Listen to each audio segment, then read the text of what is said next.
So what is up everybody, welcome back to another video. और इस video में हम डिस्कस करने वाले हैं कैसे बिना कोई इंस्टॉलेशन किए ऑनलाइन हम हमारी रिएक्ट एप्लीकेशन को बना सके, रिएक्ट के प्रोजेक्ट पे वर्क कर सके, प्रैक्टिस कर सके एकदम रियल एनवायरनमेंट के साथ। जैसे कि बहुत सारे टाइम क्या होता है, बहुत लोगों के पास ऐसा सिस्टम होता है जो कि इतना प्रॉपरली रिएक्ट को सपोर्ट नहीं करता है। सिस्टम हो सकता है थोड़ा लैगी हो, सिस्टम कॉन्फ़िगरेशन थोड़ा वीक हो, जिसकी वजह से हो सकता है रिएक्ट के बड़े प्रोजेक्ट्स लैग कर रहे हैं। आप कुछ कोड कर रहे हो तो बहुत डिले है उसको कंपाइल करने में, रिफ्लेक्ट करने में, तो बहुत ही ज़्यादा इरिटेटिंग हो जाती है ये सारी चीज़ें। और कुछ लोगों को कन्वीनियंस चाहिए रहता है, जैसे कि मैं जो भी रिएक्ट का प्रोजेक्ट कर रहा हूँ, हो सकता है कल मैं कहीं और हूँ, मेरे पास कोई और सिस्टम है हाथ में इस वक्त, तो मैं चाहता हूँ मैं वहाँ पे कंटिन्यू कर सकूँ अपने प्रोजेक्ट को। तो ये कैसे पॉसिबल है?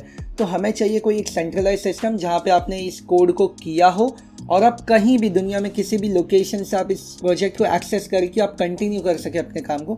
तो आज इस पर्टिकुलर चीज़ के ऊपर हम डिस्कस करेंगे। तो सीधा चलते हैं हमारे ब्राउज़र की तरफ और यहाँ पे हम सीधा टाइप करेंगे विट, VITE, क्योंकि तुम्हें पता है ये सीरीज़ में हम विट के थ्रू हम लोग सारी चीज़ें कर रहे हैं, रिएक्ट का प्रोजेक्ट डेवलपमेंट। और ये क्यों इतना इंपॉर्टेंट है, ये सारी चीज़ हमने प्रीवियस वीडियो में डिस्कस की है।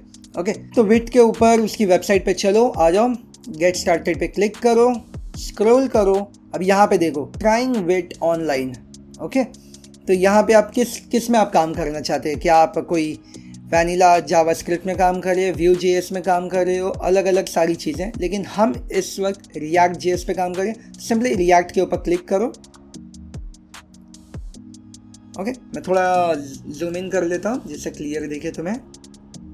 ओके, अब देखो तुम्हें कुछ नहीं करना है। पहली चीज़ तुम्हें साइन इन करना है, अपना अकाउंट बना लो और साइन इन कर लो। इससे होगा ये प्रोजेक्ट तुम्हारे प्रोफाइल पे रहेगा, तुम्हारे अकाउंट के अंदर रहेगा और तुम लॉग इन करके कहीं से भी इस प्रोजेक्ट को एक्सेस कर सकते हो, राइट? ऐसा तो है नहीं अगर तुम यहाँ पे कोड करोगे बिना साइन इन किए और वो सेव्ड रहेगा और तुम फिर दूसरे डिवाइस से दूसरे लोकेशन पे कैसे बताओगे इस वेबसाइट को कि यार मेरा वो वाला प्रोजेक्ट लेके आना। ऐसा तो है नहीं, वो आपको जानता है, तो आप अपना नाम बताओगे और आपको एक्सेस मिल जाएगा उस प्रोजेक्ट का। तो इसलिए साइन इन कर लो, रजिस्टर कर लो और उसके बाद इसके ऊपर कोडिंग करो। अब देखो यहाँ पे एक चीज़ क्या फ़ायदेमंद हुई, यहाँ पे आपको कोई भी किस्म की इंस्टॉलेशन नहीं करनी पड़ी। ना आपको रिएक्ट इंस्टॉल करना पड़ा, ना नोड, ना आप कह लो आपका NPM हो गया वगैरह वगैरह, जो भी एक्स्ट्रा विट हमने इंस्टॉल किया था प्रीवियस वीडियो में। तो ऐसी कोई भी इंस्टॉलेशन प्रोसेस नहीं फॉलो करना पड़ा।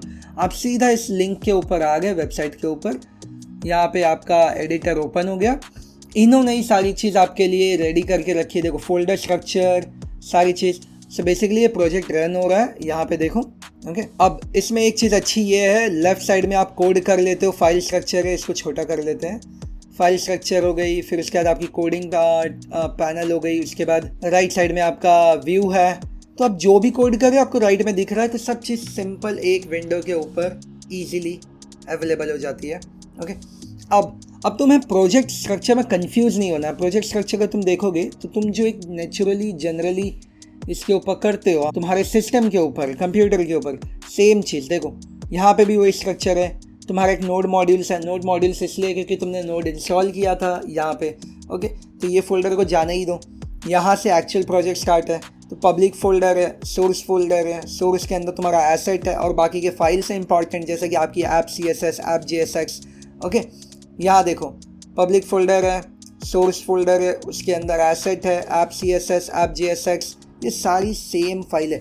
मतलब इसका ये हुआ कि तुम ऑनलाइन वर्जन यूज़ करके एकदम सेंट्रलाइज सिस्टम के साथ जुड़ सकते हो। सेकंड, यहाँ पे कोई भी लैग नहीं मिलेगा।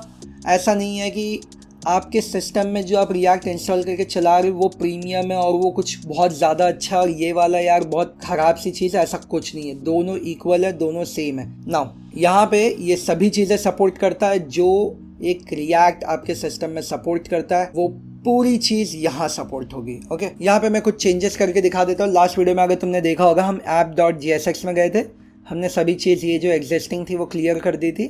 यहाँ पे पूरा क्लियर कर दो यहाँ पे। और हमने क्या किया था, कोड आ जाओ यहीं से उठा लेंगे सीधा।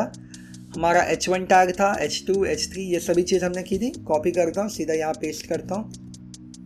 सेव करने की भी ज़रूरत नहीं, ऑटोमेटिकली रिफ्लेक्ट हो जाती हैं चीज़ें। सो मेरी सीरीज़ कोई भी अगर फॉलो कर रहा है और उसको ऐसा लगता है यार मैं इतनी इंस्टॉलेशन नहीं करना चाहता, या लेट्स से ये मेरा ऑफिस का सिस्टम है, मैं ऑफिस का कंप्यूटर है या मेरे भाई का कंप्यूटर है, XYZ, तुम्हारा पर्सनल सिस्टम नहीं है और तुम फिर भी रिएक्ट को यूज़ करना चाहते हो, प्रोजेक्ट बिल्ड करना चाहते हो, तो ये तुम्हारे लिए एक वन स्टॉप सोल्यूशन होगा। तुम इसे यूज़ करना और अपने सारे प्रोजेक्ट्स इस पे बिल्ड करना, एकदम एफिशिएंटली तुम्हारे सारे प्रोजेक्ट्स चलेंगे। Okay, so that is it all for this video. फिर मिलता हूँ तुमको अगली वीडियो में। उसके पहले, वीडियो एंड करने से पहले लाइक करो, कमेंट करो, शेयर करो, और भाई अगर अभी तक सब्सक्राइब नहीं किया तो प्लीज़ सब्सक्राइब करके सपोर्ट करो, क्योंकि हम बहुत सारे ऐसे इंटरेस्टिंग वीडियोस बनाने वाले हैं। रिएक्ट की पूरी सीरीज़ के ऊपर हम काम करने वाले हैं, और जिसे HTML, CSS, जावास्क्रिप्ट अभी और मास्टर लेवल पे पुश करना तुम्हें आता है, लेकिन तुम चाहते हो और ज़्यादा एक्सपर्ट लेवल पे पुश करूँ, तो मेरे चैनल के ऊपर सभी प्लेलिस्ट हैं, तुम जाके फॉलो कर सकते हो। So that is it. मिलता हूँ तुम्हें अगली वीडियो में, तब तक के लिए बाय, टेक केयर।